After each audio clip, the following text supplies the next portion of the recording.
మన హైదరాబాద్ చుట్టుపక్కల ఉన్న వాళ్ళకి ఒక గుడ్ న్యూస్. అదేంటో తెలుసుకోవాలంటే ఈ రీల్ ఎండ్ వరకు చూడండి. మన ఇంట్లో ఇంకా ఎన్ని రోజులైన routine and simple blinds, wall papers, curtains తో అడ్జస్ట్ అవుతాం చెప్పండి.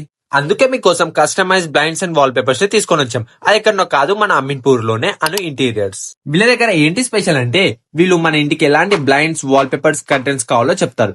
అదే కాకుండా మన దగ్గర ఎలాంటి డిజైన్స్ ఉన్నా వీళ్ళే కస్టమైజ్ చేసి ఇస్తారు. అదే కాకుండా మీ యొక్క ఫోటోస్ కూడా వీళ్ళు డిజైన్ చేసి బ్లైండ్స్ అండ్ వాల్ పేపర్స్ ని తయారు చేస్తారు. వీళ్ళ దగ్గర zebra blinds, wooden blinds, roller blinds, Roman blinds, ఇలా ఆల్ టైప్స్ ఆఫ్ బ్లైండ్స్ కూడా అవైలబుల్ లో ఉన్నాయి. వీళ్ళు మన అమీన్పూర్ చుట్టుపక్కలనే కాకుండా హైదరాబాద్ లో ఎక్కడ ఉన్నా మీ ఇంటికే వచ్చి మరి కంప్లీట్ ప్రాసెస్ ని చేస్తారు. ఇప్పుడు మన ఇంటి నుండే సెలెక్షన్ నుండి కంప్లీట్ ప్రాసెస్ వరకు అన్ని వీళ్ళ దగ్గర నుండి చేస్తారు. అండ్ ప్రైజెస్ విషయానికి వస్తే మార్కెట్ లో కంపేర్ చేస్తే వీళ్ళు చాలా తక్కువ ప్రైజెస్ లోనే క్వాలిటీలో అసలు కాంప్రమైజ్ అవ్వకుండా చేస్తారు. మీ దగ్గర ఎలాంటి ఐడియాస్ లేకపోయినా వీళ్ళ యూనిక్ క్యాటలాగ్ తో మనకి డిజైన్స్ కూడా చూపిస్తారు. సో ఇంకేం చూస్తున్నారు? మీరు కానీ మీ ఫ్రెండ్స్ అండ్ ఫ్యామిలీలో ఎవరైనా కొత్తగా ఇల్లు కట్టుకున్నా ఆర్ వాళ్ళ ఇంటిని మంచి wall paper, blind and curtains తో చేపించుకోవాలనుకుంటే ఈ రీల్ వాళ్ళకి షేర్ చేసి మన ఐడిని ఫాలో చేయమని. Address Beeramguda to Ameenpur road, Anu interiors. Thank you.